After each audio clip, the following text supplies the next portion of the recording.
ஒபதியா. ஒபதியாவின் தரிசனம். கர்த்தராகிய ஆண்டவர் ஏதோமை குறித்து சொல்லுகிறது என்னவென்றால், எழும்புங்கள், அதற்கு விரோதமாக யுத்தம் பண்ண எழும்புவோம் வாருங்கள் என்று அறிவிக்க ஸ்தானாபதி ஜாதிகளிடத்தில் அனுப்பப்படும் செய்தியை கர்த்தர் சொல்ல கேட்டோம். இதோ, நான் உன்னை ஜாதிகளில் சிறுகப் பண்ணினேன், நீ மெத்தவும் அசட்டை பண்ணப்பட்டிருக்கிறாய். கன்மலை வெடிப்புகளாகிய உன் உயர்ந்த ஸ்தானத்திலே குடியிருந்து என்னை தரையிலே விழத்தள்ளுகிறவன் யார் என்று உன் இருதயத்தில் சொல்லுகிறவரே, உன் இருதயத்தின் அகந்தை உன்னை மோசம் போக்குகிறது. நீ கழுகை போல உயரப் போனாலும், நீ நட்சத்திரங்களுக்குள்ளே உன் கூட்டை கட்டினாலும், அவ்விடத்திலிருந்தும் உன்னை விழத்தள்ளுவேன் என்று கர்த்தர் சொல்லுகிறார். நீ எவ்வளவாய் சங்கரிப்பட்டு போனாய்! திருடராகிலும் ராத்திரியில் கொள்ளையடிக்கிறவர்களாகிலும் உன்னிடத்தில் வந்தால் தங்களுக்கு போதுமான மட்டும் திருடுவார்கள் அல்லவோ? திராட்சப்பழங்களை அறுக்கிறவர்கள் உன்னிடத்தில் வந்தால் சில பழங்களை விட்டுவிடுவார்கள் அல்லவோ? ஏசாவினுடையவைகள் எவ்வளவாய் தேடி பார்க்கப்பட்டது! அவனுடைய அந்தரங்க பொக்கிஷங்கள் எவ்வளவாய் ஆராய்ந்தெடுத்துக் கொள்ளப்பட்டது! உன்னோடு உடன்படிக்கை செய்த எல்லா மனுஷரும் உன்னை எல்லை மட்டும் துரத்திவிட்டார்கள். உன்னோடு சமாதானமாயிருந்த மனுஷர் உன்னை மோசம் போக்கி உன்னை மேற்கொண்டார்கள். உன் அப்பத்தை சாப்பிட்டவர்கள் உனக்கு கீழே கண்ணி வைத்தார்கள், அவனுக்கு உணர்வில்லை. அந்நாளில் அல்லவோ நான் ஏதோமிலுள்ள ஞானிகளையும் ஏசாவின் பர்வதத்திலுள்ள புத்திமான்களையும் அழிப்பேன் என்று கர்த்தர் சொல்லுகிறார். தேமானே, ஏசாவின் பர்வதத்திலுள்ள மனுஷர் யாவரும் கொலையினால் சங்கரிக்கப்படும்படி உன் பராக்கிரமசாலிகள் கலங்குவார்கள். நீ உன் சகோதரனாகிய யாக்கோபுக்குச் செய்த கொடுமையின் நிமித்தம் வெட்கம் உன்னை மூடும். நீ முற்றிலும் சங்கரிக்கப்பட்டு போவாய். நீ எதிர்த்து நின்ற நாளிலும், அந்நியர் அவன் சேனையை சிறைப்பிடித்து போன நாளிலும், மறுதேசத்தார் அவன் வாசல்களுக்குள் பிரவேசித்து எருசலேமின் பேரில் சீட்டு போட்ட காலத்தில் நீயும் அவர்களில் ஒருவனைப் போல் இருந்தாய். உன் சகோதரன் அந்நியர் வசமான நாடாகிய அவனுடைய நாடை நீ பிரியத்தோடே பாராமலும், யூதா புத்திரருடைய அழிவின் நாளிலே அவர்கள் நிமித்தம் சந்தோஷப்படாமலும், அவர்கள் நெருக்கப்படுகிற நாளிலே நீ பெருமையாய் பேசாமலும் இருக்க வேண்டியதாயிருந்தது. என் ஜனத்தின் ஆபத்து நாளிலே நீ அவர்கள் வாசல்களுக்குள் பிரவேசியாமலும், அவர்கள் ஆபத்து நாளிலே அவர்கள் அனுபவிக்கிற தீங்கை நீ பிரியத்தோடே பாராமலும், அவர்கள் ஆபத்து நாளிலே அவர்கள் ஆஸ்தியில் கை போடாமலும், அவர்களில் தப்பினவர்களை சங்கரிக்கும்படி வழிச்சந்திகளிலே நிற்காமலும், இக்கட்டு நாளில் அவர்களில் மீதியானவர்களை காட்டிக்கொடாமலும் இருக்க வேண்டியதாயிருந்தது. எல்லா ஜாதிகளுக்கும் விரோதமான நாளாகிய கர்த்தருடைய நாள் சமீபமாய் வந்திருக்கிறது. நீ செய்தபடியே உனக்கும் செய்யப்படும். உன் செய்கையின் பலன் உன் தலையின் மேல் திரும்பும். நீங்கள் என் பரிசுத்த பர்வதத்தின் மேல் மதுபானம் பண்ணினபடியே எல்லா ஜாதிகளும் எப்பொழுதும் மதுபானம் பண்ணுவார்கள். அவர்கள் குடித்து விழுங்குவார்கள், இராதவர்களைப் போல் இருப்பார்கள். ஆனாலும் சீயோன் பர்வதத்திலே தப்பியிருப்பார் உண்டு, அவர்கள் பரிசுத்தமாயிருப்பார்கள். யாக்கோபின் வம்சத்தார் தங்களுடைய சுதந்திரங்களை சுதந்தரித்துக் கொள்வார்கள். யாக்கோபு வம்சத்தார் அக்கினியும், யோசேப்பு வம்சத்தார் அக்கினி ஜுவாலையுமாயிருப்பார்கள். ஏசா வம்சத்தாரோ வைக்கோல் துரும்பாயிருப்பார்கள். அவர்கள் இவர்களை கொளுத்தி ஏசாவின் வம்சத்தில் மீதியாயிராதபடி இவர்களை பட்சிப்பார்கள். கர்த்தர் இதைச் சொன்னார். தென் தேசத்தார் ஏசாவின் மலையையும், சமனான தேசத்தார் பெலிஸ்தரின் தேசத்தையும் சுதந்தரித்துக் கொள்வார்கள். அவர்கள் எப்பிராயீமின் நாட்டையும் சமாரியாவின் நாட்டையும் சுதந்தரித்துக் கொள்வார்கள். பென்யமீன் மனுஷர் கீலேயாத்தையும் சுதந்தரித்துக் கொள்வார்கள். சர்பாத் மட்டும் கானானியருக்குள்ளே சிறைப்பட்டு போன இஸ்ரவேல் புத்திரராகிய இந்த சேனையும், சேப்பாராத்தில் சிறைப்பட்டு போன எருசலேம் நகரத்தாரும் தென்திசை பட்டணங்களை சுதந்தரித்துக் கொள்வார்கள். ஏசாவின் பர்வதத்தை நியாயந்தீர்ப்பதற்காக இரட்சகர்கள் சீயோன் பர்வதத்தில் வந்தேறுவார்கள். அப்பொழுது ராஜ்யம் கர்த்தருடையதாயிருக்கும். யோனா 1ஆம் அதிகாரம். அமித்தாயின் குமாரனாகிய யோனாவுக்கு கர்த்தருடைய வார்த்தை உண்டாகி அவர், நீ எழுந்து மகா நகரமாகிய நினிவேக்குப் போய் அதற்கு விரோதமாக பிரசங்கி, அவர்களுடைய அக்கிரமம் என் சமூகத்தில் வந்து எட்டினது என்றார். அப்பொழுது யோனா கர்த்தருடைய சமூகத்தினின்று விலகி தர்ஷீசுக்கு ஓடிப்போகும்படி எழுந்து யோப்பாவுக்கு போய் தர்ஷீசுக்கு போகிற ஒரு கப்பலை கண்டு கூலி கொடுத்து தான் கர்த்தருடைய சமூகத்தினின்று விலகும்படி அவர்களோடே தர்ஷீசுக்கு போக கப்பலேறினான். கர்த்தர் சமுத்திரத்தின் மேல் பெருங்காற்றை வரவிட்டார். அதனால் கடலிலே கப்பல் உடையுமென்று நினைக்கத்தக்க பெரிய கொந்தளிப்பு உண்டாயிற்று. அப்பொழுது கப்பற்காரர் பயந்து அவனவன் தன் தன் தேவனை நோக்கி வேண்டுதல் செய்து பாரத்தை லேசாக்கும்படி கப்பலில் இருந்த சரக்குகளை சமுத்திரத்தில் எறிந்து விட்டார்கள். யோனாவோ வென்றால் கப்பலின் கீழ்த்தட்டில் இறங்கி போய் படுத்துக்கொண்டு அயர்ந்த நித்திரை பண்ணினான். அப்பொழுது மாலுமி அவனிடத்தில் வந்து, நீ நித்திரை பண்ணுகிறது என்ன? எழுந்திருந்து உன் தேவனை நோக்கி வேண்டிக்கொள். நாம் அழிந்து போகாத படிக்க சுவாமி ஒருவேளை நம்மை நினைத்தருளுவார் என்றான். அவர்கள், யார் நிமித்தம் இந்த ஆபத்து நமக்கு நேரிட்டதென்று நாம் அறியும்படிக்கு சீட்டு போடுவோம் வாருங்கள் என்று ஒருவரோடொருவர் சொல்லிக்கொண்டு சீட்டு போட்டார்கள். யோனாவின் பேருக்கு சீட்டு விழுந்தது. அப்பொழுது அவர்கள் அவனை நோக்கி, யார் நிமித்தம் இந்த ஆபத்து நமக்கு நேரிட்டதென்று நீ எங்களுக்கு சொல்ல வேண்டும். உன் தொழில் என்ன? நீ எங்கே இருந்து வருகிறாய்? உன் தேசம் எது? நீ என்ன ஜாதியான் என்று கேட்டார்கள். அதற்கு அவன், நான் எபிரெயன், சமுத்திரத்தையும் பூமியையும் உண்டாக்கின பரலோகத்தின் தேவனாகிய கர்த்தரிடத்தில் பயபக்தி உள்ளவன் என்றான். அவன் கர்த்தருடைய சமூகத்தினின்று விலகி ஓடிப்போகிறவன் என்று தங்களுக்கு அறிவித்ததினால் அந்த மனுஷர் மிகவும் பயந்து அவனை நோக்கி, நீ ஏன் இதை செய்தாய் என்றார்கள். பின்னும் சமுத்திரம் அதிகமாய் கொந்தளித்துக் கொண்டிருந்தபடியால் அவர்கள் அவனை நோக்கி, சமுத்திரம் நமக்கு அமரும்படி நாங்கள் உனக்கு என்ன செய்ய வேண்டும் என்று கேட்டார்கள். அதற்கு அவன், நீங்கள் என்னை எடுத்து சமுத்திரத்திலே போட்டுவிடுங்கள், அப்பொழுது சமுத்திரம் உங்களுக்கு அமர்ந்திருக்கும். என் நிமித்தம் இந்த பெரிய கொந்தளிப்பு உங்கள் மேல் வந்ததென்பதை நான் அறிவேன் என்றான். அந்த மனுஷர் கரை சேரும்படி வேகமாய் தண்டு வலித்தார்கள். ஆனாலும் சமுத்திரம் வெகு மும்முரமாய் கொந்தளித்துக் கொண்டே இருந்தபடியால் அவர்களால் கூடாமற் போயிற்று. அப்பொழுது அவர்கள் கர்த்தரை நோக்கி கூப்பிட்டு, ஆ கர்த்தாவே, இந்த மனுஷனுடைய ஜீவ நிமித்தம் எங்களை அழித்து போடாதேயும், குற்றமில்லாத இரத்தப்பழியை எங்கள் மேல் சுமத்தாதேயும். தேவரீர் கர்த்தர், உமக்கு சித்தமாயிருக்கிறபடி செய்கிறீர் என்று சொல்லி யோனாவை எடுத்து சமுத்திரத்திலே போட்டுவிட்டார்கள். சமுத்திரம் தன் மும்முரத்தை விட்டு அமர்ந்தது. அப்பொழுது அந்த மனுஷர் கர்த்தருக்கு மிகவும் பயந்து கர்த்தருக்கு பலியிட்டு பொருத்தனைகளை பண்ணினார்கள். யோனாவை விழுங்கும்படி ஒரு பெரிய மீனை கர்த்தர் ஆயத்தப்படுத்தியிருந்தார். அந்த மீன் வயிற்றிலே யோனா ராப்பகல் 3 நாள் இருந்தான். 2ஆம் அதிகாரம். அந்த மீனின் வயிற்றிலிருந்து யோனா தன் தேவனாகிய கர்த்தரை நோக்கி விண்ணப்பம் பண்ணி, என் நெருக்கத்தில் நான் கர்த்தரை நோக்கி கூப்பிட்டேன். அவர் எனக்கு உத்தரவு அருளினார். நான் பாதாளத்தின் வயிற்றிலிருந்து கூக்குரலிட்டேன். நீர் என் சத்தத்தை கேட்டீர். சமுத்திரத்தின் நடுமையமாகிய ஆழத்திலே நீர் என்னை தள்ளிவிட்டீர். நீரோட்டம் என்னை சூழ்ந்து கொண்டது. உம்முடைய வெள்ளங்களும் அலைகளும் எல்லாம் என்மேல் புரண்டது. நான் உமது கண்களுக்கு எதிரே இராதபடிக்கு தள்ளப்பட்டேன். ஆகிலும் இன்னமும் உம்முடைய பரிசுத்த ஆலயத்தை நோக்குவேன் என்றேன். தண்ணீர்கள் பிராண பரியந்தம் என்னை நெருக்கினது. ஆழி என்னை சூழ்ந்தது. கடற்பாசி என் தலையை சுற்றி கொண்டது. பர்வதங்களின் அடிவாரங்கள் பரியந்தமும் இறங்கினேன். பூமியின் தாழ்பாள்கள் என்றென்றைக்கும் என்னை அடைக்கிறதாயிருந்தது. ஆனாலும் என் தேவனாகிய கர்த்தாவே, நீர் என் பிராணனை அழிவுக்கு தப்புவித்தீர். என் ஆத்துமா என்னில் தோய்ந்து போகையில் கர்த்தரை நினைத்தேன்.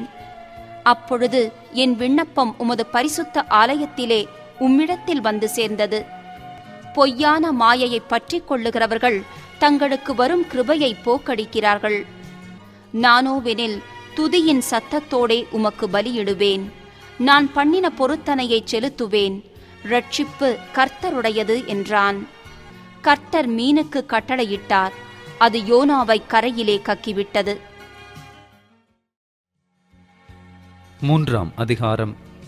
2ஆம் தரம் கர்த்தருடைய வார்த்தை யோனாவுக்கு உண்டாகி, அவர், நீ எழுந்து மகா நகரமாகிய நினிவேக்குப் போய், நான் உனக்கு கற்பிக்கும் வார்த்தையை அதற்கு விரோதமாய் பிரசங்கி என்றார். யோனா எழுந்து கர்த்தருடைய வார்த்தையின்படியே நினிவேக்குப் போனான். நினிவே 3 நாள் பிரயாண விஸ்தாரமான மகா பெரிய நகரமாயிருந்தது. யோனா நகரத்தில் பிரவேசித்து 1 நாள் பிரயாணம் பண்ணி, இன்னும் 40 நாள் உண்டு, அப்பொழுது நினிவே கவிழ்க்கப்பட்டு போம் என்று கூறினான். அப்பொழுது நினிவேயிலுள்ள ஜனங்கள் தேவனை விசுவாசித்து உபவாசம் செய்யும்படி கூறினார்கள். பெரியோர் முதல் சிறியோர் மட்டும் இரட்டுடுத்திக் கொண்டார்கள். இந்த செய்தி நினிவேயின் ராஜாவுக்கு எட்டின போது, அவன் தன் சிங்காசனத்தை விட்டு எழுந்து தான் உடுத்து இருந்த உடுப்பை கழற்றி போட்டு இரட்டை உடுத்திக்கொண்டு சாம்பலிலே உட்கார்ந்தான். மேலும் ராஜா தானும் தன் பிரதானிகளும் நிர்ணயம் பண்ணின கட்டளையாக, நினிவேயிலெங்கும் மனுஷரும் மிருகங்களும் மாடுகளும் ஆடுகளும் ஒன்றும் ருசி பாராதிருக்கவும், மேயாமலும் தண்ணீர் குடியாமலும் இருக்கவும், மனுஷரும் மிருகங்களும் இரட்டினால் மூடிக்கொண்டு தேவனை நோக்கி உரத்த சத்தமாய் கூப்பிடவும், அவரவர் தம் தம் பொல்லாத வழியையும் தம் தம் கைகளிலுள்ள கொடுமையையும் விட்டு திரும்பவும் கடவர்கள். யாருக்கு தெரியும், நாம் அழிந்து போகாதபடிக்கு ஒருவேளை தேவன் மனஸ்தாபப்பட்டு தம்முடைய உக்கிர கோபத்தை விட்டு திரும்பினாலும் திரும்புவார் என்று கூற சொன்னான். அவர்கள் தங்கள் பொல்லாத வழியை விட்டு திரும்பினார்கள் என்று தேவன் அவர்களுடைய கிரியைகளை பார்த்து தாம் அவர்களுக்கு செய்வேன் என்று சொல்லியிருந்த தீங்கை குறித்து மனஸ்தாபப்பட்டு அதை செய்யாதிருந்தார். 4ஆம் அதிகாரம். யோனாவுக்கு இது மிகவும் விசனமாயிருந்தது. அவன் கடுங்கோபம் கொண்டு கர்த்தரை நோக்கி விண்ணப்பம் பண்ணி, ஆ கர்த்தாவே, நான் என் தேசத்தில் இருக்கும்போதே நான் இதை சொல்லவில்லையா? இது நிமித்தமே நான் முன்னமே தர்ஷீசுக்கு ஓடிப்போனேன். நீர் இரக்கமும் மன உருக்கமும் நீடிய சாந்தமும் மிகுந்த கிருபையும் உள்ளவரும் தீங்குக்கு மனஸ்தாபப்படுகிறவருமான தேவன் என்று அறிவேன். இப்போதும் கர்த்தாவே, என் பிராணனை என்னை விட்டு எடுத்துக்கொள்ளும். நான் உயிரோடு இருக்கிறதை பார்க்கிலும் சாகிறது நலமாயிருக்கும் என்றான். அதற்கு கர்த்தர், நீ எரிச்சலாயிருக்கிறது நல்லதோ என்றார். பின்பு யோனா நகரத்திலிருந்து புறப்பட்டு நகரத்துக்கு கிழக்கே போய் அங்கே தனக்கு ஒரு குடிசையை போட்டு நகரத்துக்கு சம்பவிக்கப் போகிறதை தான் பார்க்கும் மட்டும் அதன் கீழ் நிழலில் உட்கார்ந்திருந்தான். யோனாவுடைய தலையின் மேல் நிழலுண்டாயிருக்கவும் அவனை அவனுடைய மனமடிவுக்கு நீங்கலாக்கவும் தேவனாகிய கர்த்தர் ஒரு ஆமணக்குச் செடியை முளைக்க கட்டளையிட்டு அதை அவன் மேல் ஓங்கி வளர பண்ணினார். அந்த ஆமணக்கின் மேல் யோனா மிகவும் சந்தோஷப்பட்டான். மறுநாளிலோ கிழக்கு வெளுக்கும் நேரத்தில் தேவன் ஒரு பூச்சியை கட்டளையிட்டார். அது ஆமணக்குச் செடியை அரித்து போட்டது. அதனால் அது காய்ந்து போயிற்று. சூரியன் உதித்தபோது தேவன் உஷ்ணமான கீழ்காற்றை கட்டளையிட்டார். அப்பொழுது வெயில் யோனாவுடைய தலையில் படுகிறதினால் அவன் சோர்ந்து போய் தனக்குள்ளே சாவை விரும்பி, நான் உயிரோடு இருக்கிறதை பார்க்கிலும் சாகிறது நலமாயிருக்கும் என்றான். அப்பொழுது தேவன் யோனாவை நோக்கி, நீ ஆமணக்கின் நிமித்தம் எரிச்சலாயிருக்கிறது நல்லதோ என்றார். அதற்கு அவன், நான் மரண பரியந்தமும் எரிச்சலாயிருக்கிறது நல்லதுதான் என்றான். அதற்கு கர்த்தர், நீ பிரயாசப்படாததும் நீ வளர்க்காததும் ஒரு ராத்திரியிலே முளைத்ததும் ஒரு ராத்திரியிலே அழிந்து போனதுமான ஆமணக்குக்காக பரிதபிக்கிறாயே. வலது கைக்கும் இடது கைக்கும் வித்தியாசம் அறியாத 120,000 பேருக்கு அதிகமான மனுஷரும் அநேக மிருக ஜீவன்களும் இருக்கிற மகா நகரமாகிய நினிவேக்காக நான் பரிதபியாமலிருப்பேனோ என்றார். மீகா 1ஆம் அதிகாரம். யோதாம், ஆகாஸ், எசேக்கியா என்னும் யூதா ராஜாக்களுடைய நாட்களில் மொரேசா ஊரானாகிய மீகாவுக்கு உண்டானதும் அவன் சமாரியாவுக்கும் எருசலேமுக்கும் விரோதமாய் தரிசித்ததுமான கர்த்தருடைய வார்த்தை. சகல ஜனங்களே கேளுங்கள், பூமியே அதிலுள்ளவைகளே செவிகொடுங்கள். கர்த்தராகிய ஆண்டவர் தம்முடைய பரிசுத்த ஆலயத்தில் இருக்கிற ஆண்டவரே உங்களுக்கு விரோதமாக சாட்சியாயிருப்பார். இதோ கர்த்தர் தமது ஸ்தானத்திலிருந்து புறப்பட்டு வருகிறார். அவர் இறங்கி பூமியின் உயர்ந்த இடங்களை மிதிப்பார். மெழுகு அக்கினிக்கு முன்பாக உருகுகிறது போலவும், மலைகளிலிருந்து பாயும் தண்ணீர் தரையை பிளக்கிறது போலவும் பர்வதங்கள் அவர் கீழே உருகி பள்ளத்தாக்குகள் பிளந்து போகும். இது எல்லாம் யாக்கோபுடைய மீறுதல் நிமித்தமும் இஸ்ரவேல் வம்சத்தாருடைய பாவங்கள் நிமித்தமும் சம்பவிக்கும். யாக்கோபின் மீறுதலுக்கு காரணம் என்ன? சமாரியா அல்லவோ? யூதாவின் மேடைகளுக்கு காரணம் என்ன? எருசலேம் அல்லவோ? ஆகையால் நான் சமாரியாவை வெளியான மண்மேடும் திராட்சச் செடி நடுகிற நிலமுமாக்கி அதன் கற்களை பள்ளத்தாக்கிலே புரண்டு விழப் பண்ணி அதன் அஸ்திபாரங்களை திறந்து வைப்பேன். அதன் சுரூபங்கள் எல்லாம் நொறுக்கப்படும். அதன் பணயங்கள் எல்லாம் அக்கினியால் எரித்து போடப்படும். அதன் விக்கிரகங்களையெல்லாம் பாழாக்குவேன். வேசி பணயத்தினால் சேர்க்கப்பட்டது திரும்ப வேசி பணயமாய் போகும். இது நிமித்தம் நான் புலம்பி அலறுவேன். பறி கொடுத்தவனாகவும் அம்மணமாகவும் நடப்பேன். நான் ஓரிகளைப் போல ஊளையிட்டு ஆந்தைகளைப் போல அலறுவேன். அதன் காயம் ஆறாதது. அது யூதா மட்டும் வந்தது. என் ஜனத்தின் வாசலாகிய எருசலேம் மட்டும் வந்தெட்டினது. அதை காத்பட்டணத்திலே அறிவியாதேயுங்கள். அழவே வேண்டாம். பெத்தப்ராவிலே புழுதியில் புரளு. சாப்பீரில் குடியிருக்கிறவளே, வெட்கத்துடன் அம்மணமாய் அப்பாலே போ. சாயனானில் குடியிருக்கிறவள் வெளியே வருவதில்லை. பெத்தேசேலின் புலம்பல் உங்களுக்கு அடைக்கலமாயிராது. மாரோத்தில் குடியிருக்கிறவள் நன்மை வருமென்று எதிர்பார்த்திருந்தாள். ஆனாலும் தீமை கர்த்தரிடத்திலிருந்து எருசலேமின் வாசல் வரைக்கும் வந்தது. லாகீசில் குடியிருக்கிறவளே, வேகமான குதிரைகளை ரதத்திலே பூட்டு. நீயே சீயோன் குமாரத்தியின் பாவத்துக்கு காரணி. உன்னிடத்தில் இஸ்ரவேலின் பாதகங்கள் காணப்பட்டது. ஆகையால் மோர்ஷேத் காத்தினிடத்தில் உனக்கு இருக்கிறதை கொடுத்து விடுவாய். அக்சீபின் வீடுகள் இஸ்ரவேலின் ராஜாக்களுக்கு அபத்தமாய் போகும். மரேஷாவில் குடியிருக்கிறவளே, உனக்கு இன்னும் ஒரு சுதந்திரவாளியை வரப்பண்ணுவேன். அவன் இஸ்ரவேலின் மகிமையாகிய அதுல்லா மட்டும் வருவான். உனக்கு அருமையான உன் பிள்ளைகளின் நிமித்தம் நீ உன் தலையை சிரைத்து மொட்டையிட்டுக்கொள். கழுகை போல முழு மொட்டையாயிரு. அவர்கள் உன்னை விட்டு சிறைப்பட்டு போகிறார்கள். 2ஆம் அதிகாரம்.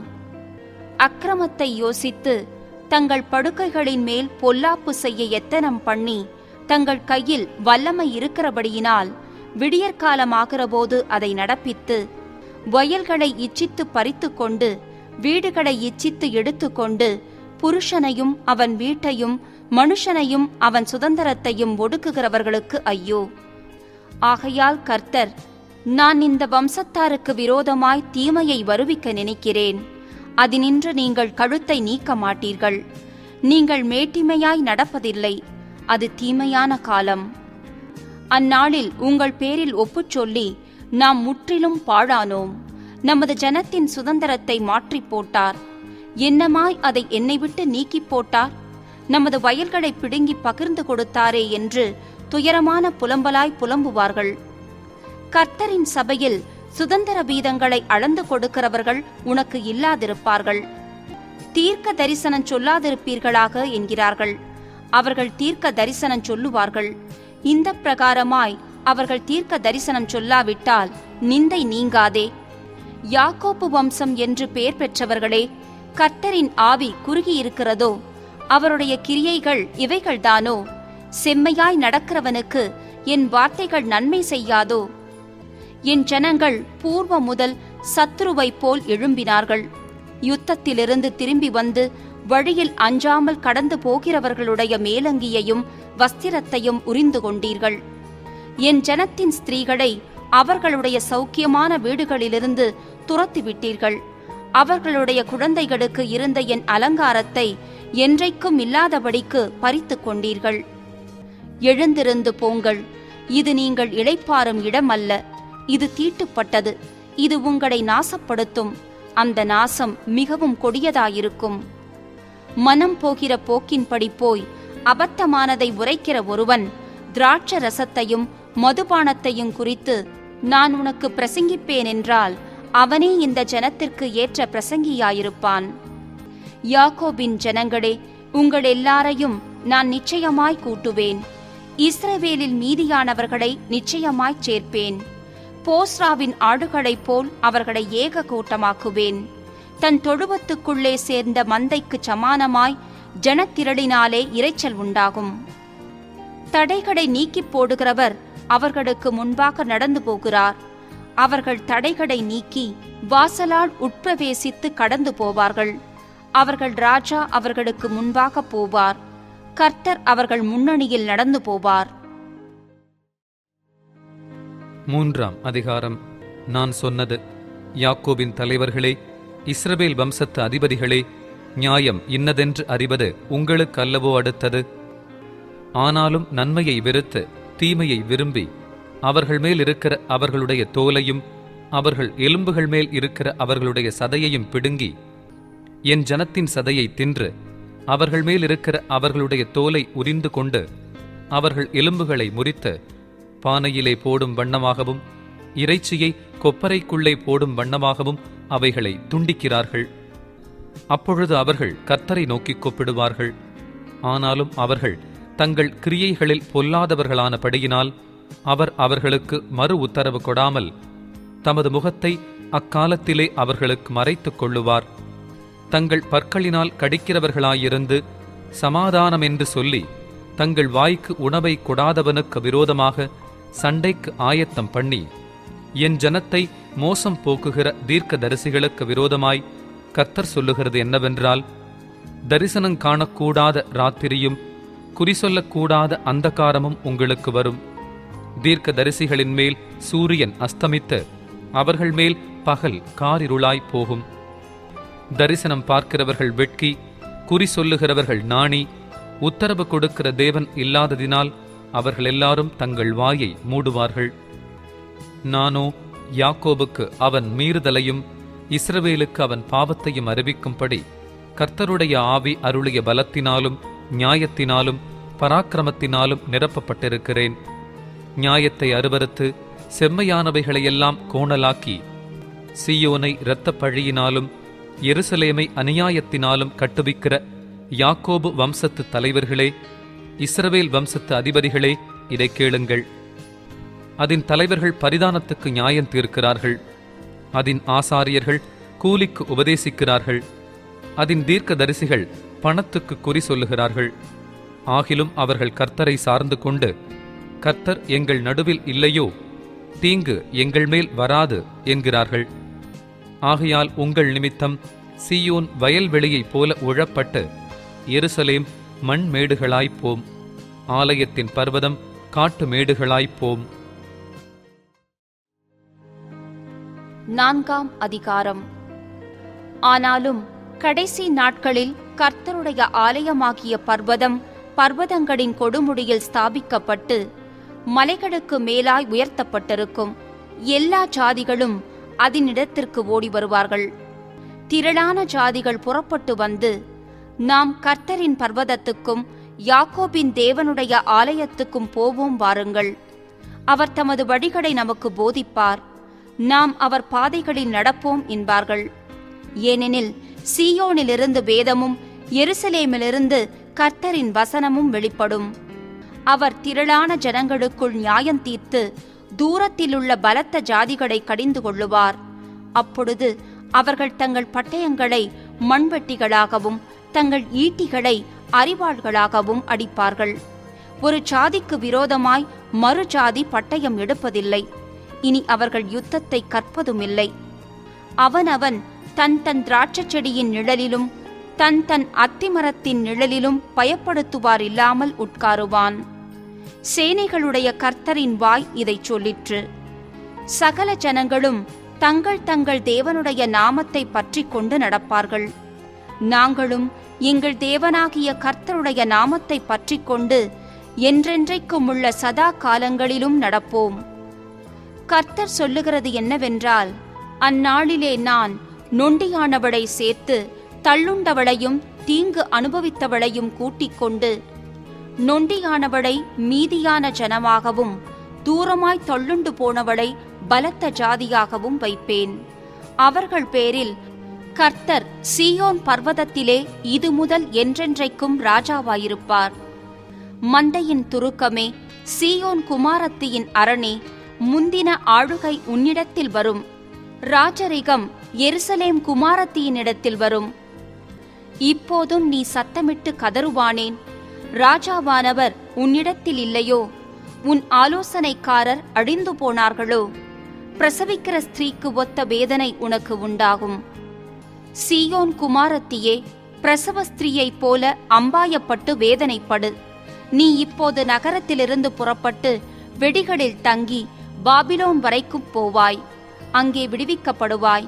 அங்கே கர்த்தர் உன்னை உன் சத்துருக்களின் கைக்கு நீங்களாக்கி மீட்பார். சீயோன் தீட்டுப்படுவாளாக, எங்கள் கண் அவளை காண்பதாக என்று சொல்லி அநேக ஜாதியார் உனக்கு விரோதமாக கூடியிருக்கிறார்கள். ஆனாலும் அவர்கள் கர்த்தருடைய நினைவுகளை அறியாமலும் அவருடைய யோசனையை உணராமலும் இருக்கிறார்கள். அவர் அரிக்கட்டுகளைப் போல அவர்களை களத்திலே சேர்ப்பார். சீயோன் குமாரத்தியே, நீ எழுந்து போரடி. நான் உன் கொம்புகளை இரும்பும் உன் குழம்புகளை வெண்கலமுமாக்குவேன். நீ அநேக ஜனங்களை நொறுக்கிப் போடுவாய். அவர்கள் தேடிச் சேர்த்ததை நீ கர்த்தருக்கென்றும் அவர்களுடைய ஆஸ்தியை பூமிக்கெல்லாம் ஆண்டவராயிருக்கிறவருக்கென்றும் நேமிப்பாய்.